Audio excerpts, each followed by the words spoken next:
Okay, so next point is work example 8. We have to do, I have told you the concept that if you want to calculate the energy released in the reaction, then it's going to be what? It's going to be total binding energy of the parent nuclei minus total binding energy of the daughter nuclei, right, students? So, yes, we did it here as well. Here we did it, right? Okay. And we can also do it like, actually, I would prefer you people to, you know, like do this thing, that total binding energy of the daughter nuclei minus the total binding energy of the parent nuclei, right? I would prefer you to do it. What if, however, the answer still is negative, right? So, because this is the exact formula. So in this reaction, students, the energy released is given as like this, and the elements are this is deuterium, and this is tritium, and this is helium, right? So the first question is just why the binding energy per nucleon for the neutron is not given. You'll be saying it's a single nucleon, so that's why it's not given. I have already told you. Calculate the mass effect in kg of the helium nucleus. We can do it, right? The helium nucleus is, yes, helium nucleus is this 2, 4, and we are given the binding energy per nucleon of the helium nucleus as well. So how can we calculate the mass effect? Now we are going to do the reverse procedure. Like we are given the binding energy per nucleon for the helium nucleus, and that is 7.07 million electron volts. You can have a look at the table entry that the unit is this, million electron volts, right? So 7.7 million electron volts is the binding energy per nucleon of uranium helium nucleus. So the total binding energy would be what? It will be like this binding energy per nucleon times the number of nucleons. Four number of nucleons are there in helium. So 7.07 times 4. So it's going to be what? It's going to be this 28.28 million electron volts. The total binding energy of the helium nucleus, right? Delta E. And then I can, like, use the Einstein's mass energy relationship. Delta E is equal to delta M times c square, and we can calculate this mass effect in kg. So delta M equals to delta E divided by c square. Delta E is 28.28 million electron volts. We are definitely going to convert it into kgs, sorry, joules.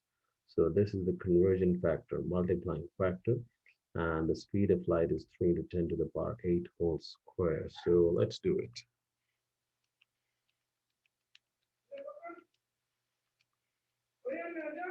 Right, students. So this is going to be the mass effect, that is 5.02 times 10 to the power negative 29 kgs. Right, students? So this is the mass effect. State the type of this reaction. This is definitely fusion reaction because the smaller nuclei are combining together to give us the larger nucleus. Okay, now you can have a look at the table that you are not given the binding energy per nucleon of this nucleus. Yes, this tritium nucleus. This is not given in the table. Now that's what the question is. Determine the binding energy per nucleon of the tritium nucleus in million electron volts, right? So let's start doing it. Like the same formula, energy released is equal to total binding energy of the daughter nuclei minus total binding energy of the parent nuclei, right? So energy released distance 17.7 million electron volts. So 17.7 million electron volts, and now the total binding energy of the daughter. Daughter is just helium. So helium is going to be this 7.07 times 4. So it was 28.28, 28.28 minus the total binding energy of the daughter. Daughter is like one is hydrogen and the other is tritium. Hydrogen is deuterium. So 1.12 times 2 times this 2, right? So 1.12 times 2 plus, what's the other element? Tritium. 3 is the mass number. Binding energy per nucleon is not known. So we call it X. So 3 times X. So let's do it, students. Yes. So it's going to be 17.7 is equal to 28.28 minus 2.24 minus 3x. So let's do some mathematics. So 3x would be 28.28 minus 2.24 minus 17.7. So let's do it. 28.28 minus 2.24 minus 17.7. So since it is 8.34. So 3x is 8.34. So what about x? X is going to be 8.34 divided by 3. So since 2.78 million electron volts is the binding energy per nucleon of the tritium nucleus here, right? Okay. Work example 9. Okay. Let us show the variation with the nucleon number of the binding energy per nucleon. So this is the graph of binding energy per nucleon, right? On figure, mark with the letter S the position of the nucleus with the greatest stability. Okay, actually, you don't know about it yet. We have to go a little further about it. So we'll be coming back to this part of the question, right? And then you are given this reaction. Again, we don't know about this part, but we know about this part. The binding energy per nucleon of each nucleus is given as follows. Now the energies are given in joules, right? Okay, so the question is, use the data to calculate the energy release in the fission reaction. So energy released, yes. Every energy is given. So we'll be calculating the total binding energy of the daughter nuclei. We'll be subtracting with the total binding energy of the parent nuclei, and then we're going to get the answer. So let's do it. It's going to be like the total binding energy of the barium first is going to be 1.3341 times 10 to the power negative 12. This is the binding energy per nucleon, and then we're going to multiply the total number of nucleons to this, plus the binding energy per nucleon of krypton is given as 1.3864 times 10 to the power negative 12, and the total number of nucleons of krypton is 90, right? So this is total binding energy of the daughter nuclei minus the total binding energy of the parent. Parent is uranium, so 1.2191 times 10 to the power negative 12, and the mass number is what, 235. So if we do it, then let's see what happens. 1.3341 plus, oh sorry, times 144 plus 1.3864 times 90, right, minus 1.2191 times 235 times 10 to the power negative 12 ohms. So it is just 3.03 times 10 to the power negative 11 joules, right? So 3.03, three significant figures, right? So 3.04 into 10 to the power negative 11 joules. So this is what we had to put here for 3 marks. The mass equivalent for this energy is going to be from this equation, delta equals to mc squared. So delta m times c square. So delta m is going to be delta E divided by c square. So delta E is this 3.04 times 10 to the power negative 11 divided by the square of the speed of light, right? So it's going to be,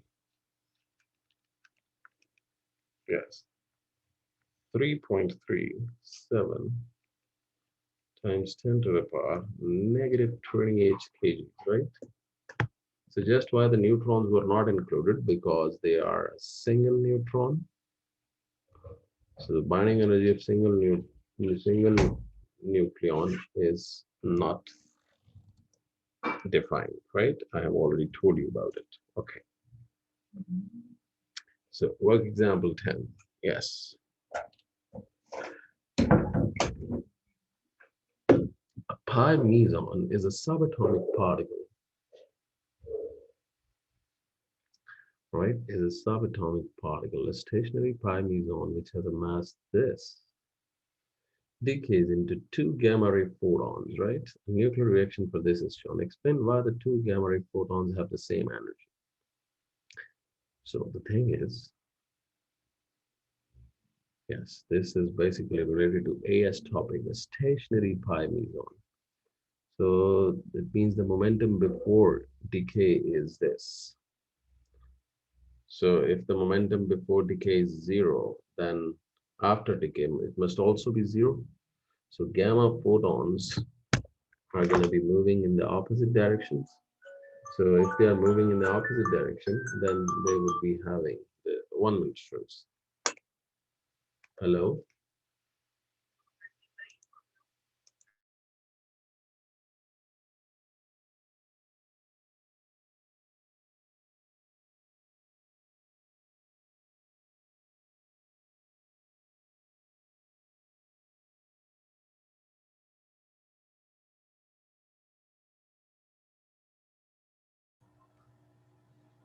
Okay, so the thing is, yes, two gamma ray photons are emitted. So, one gamma ray is going to be going to the left, right? Other is going to be going to the left. So they are going to have the same velocity, so same energy, right? So you will be saying that to conserve momentum,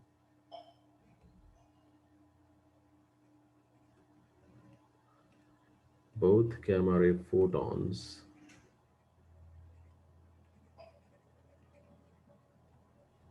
will move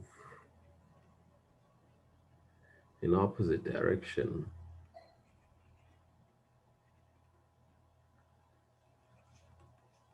with same velocity.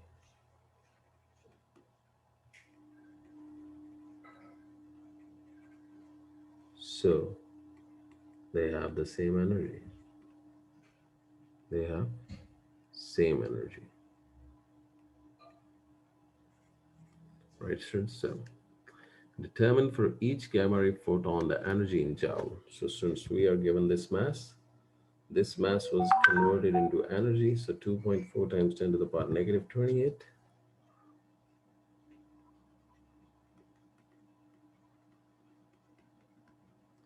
2.4 times 10 to the power negative 28. And then speed of light is this, whole square is to be taken. But this is the energy for two gamma ray photons. They asked for, each gamma ray photon. So we're going to divide this energy by 2. So let's do it.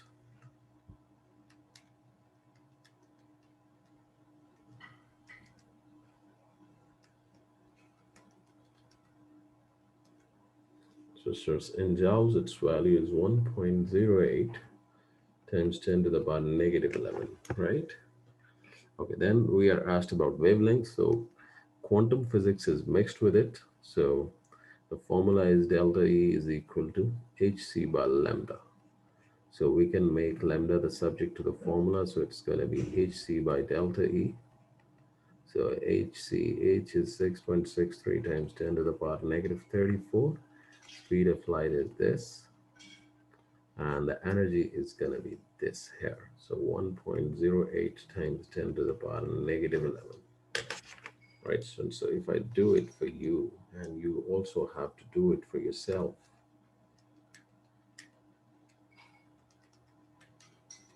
so the answer is 1.83 times 10 to the power negative 14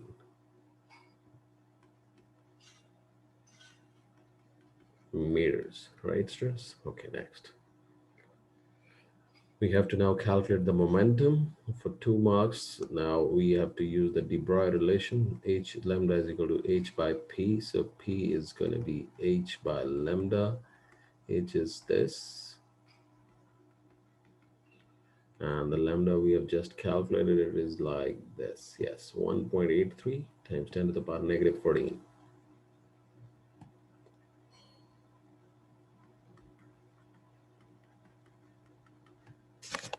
So students, if you calculate it, it's going to be this.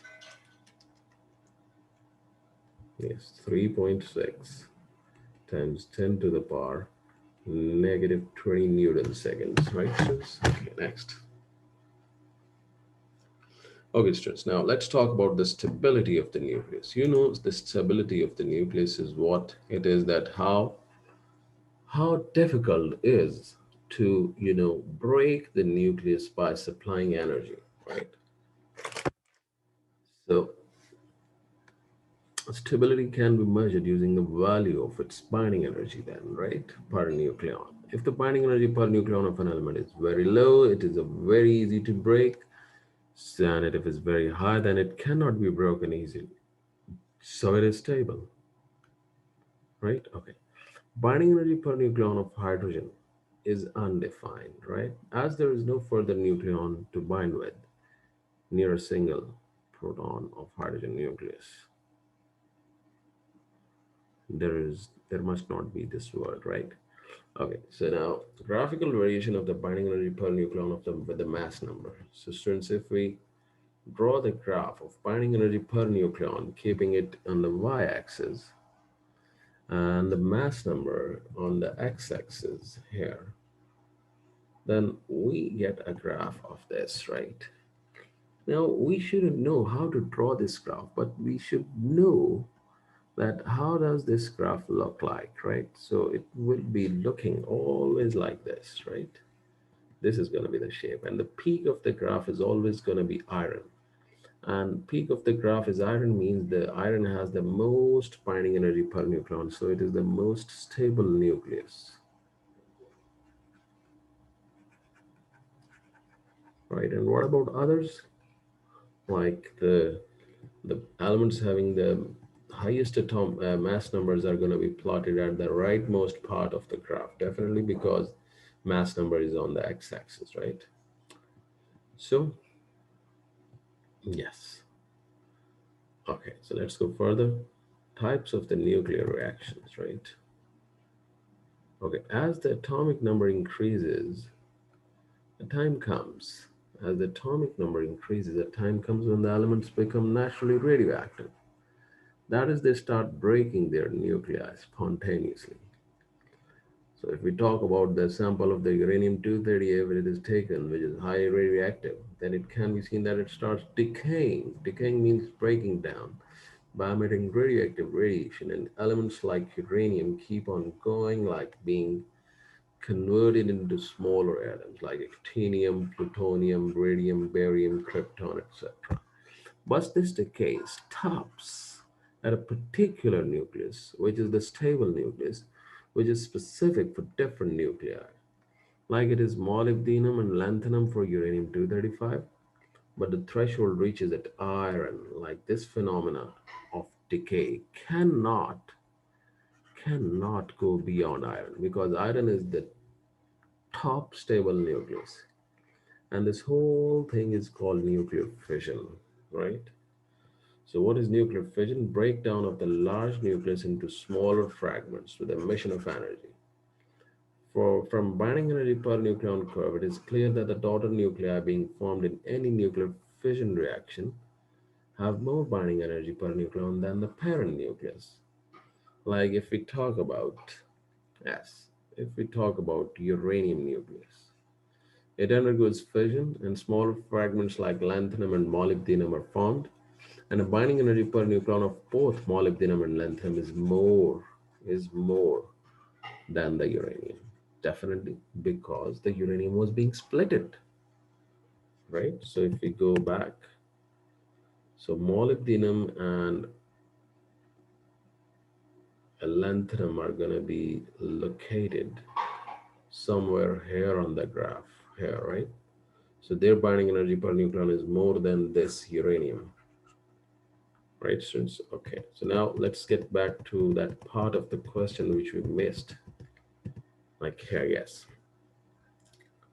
So they asked the students that mark with the letter S the position of the nucleus with the greatest stability. So greatest stability is going to be here at the top of the graph.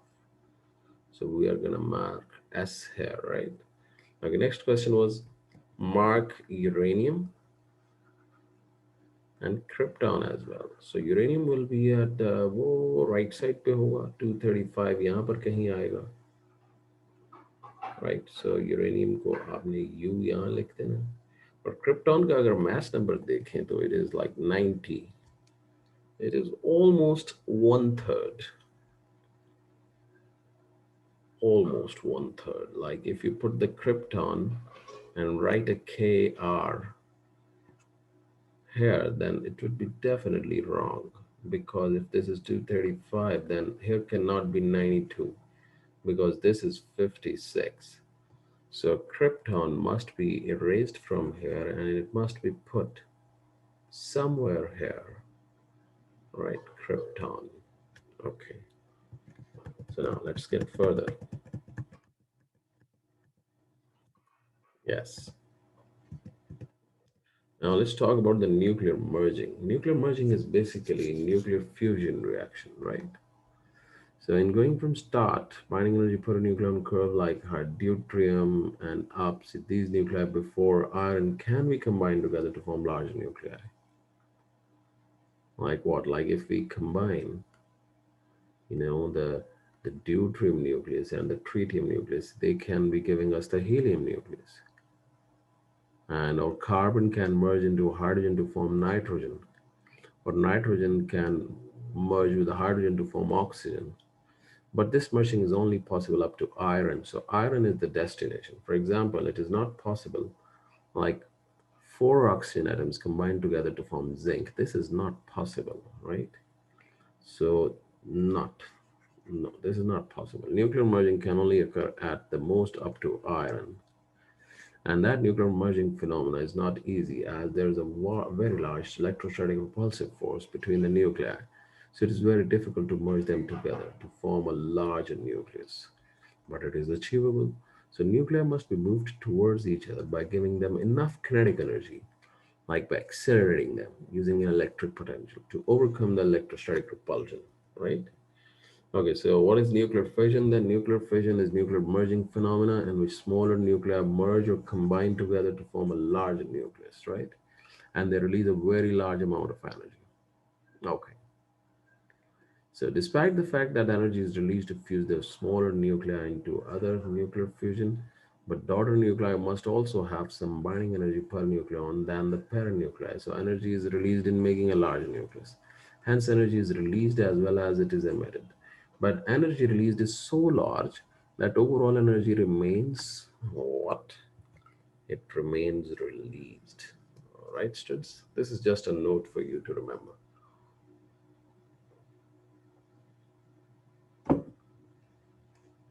Okay.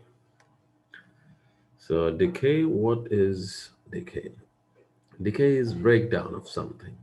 And radioactive decay is spontaneous and random breakdown of nuclei into alpha particles, beta particles, and gamma radiations, right? So since I just told you that where is going to be fusion occurring, fusion is going to be occurring from this to this iron, right? And what is going to be the fission? Fission is going to be react occurring from here up to iron, right? So this is fission and this is fusion region, right, students? Okay. So here's the question. Let's do it. The variation with the nucleon number of the binding energy per nucleon is given. Mark the approximate positions of the iron, zirconium, and hydrogen. So since iron is definitely at the peak, Fe here, and zirconium is 97, so it is more than iron's, but a little more, so zirconium will be somewhere here, right? And what about hydrogen? Hydrogen 2. Hydrogen 2 is the start of the graph, right? State what is meant by nuclear fission. You can copy the definition from above, but reference explain how fission is energetically possible. So I have told you, okay, the total binding energy of daughter nuclei is more than the total binding energy of the parent nucleus. So writing down this thing, you will be getting 2 marks, right? Okay, so we'll be doing the next example next time, okay?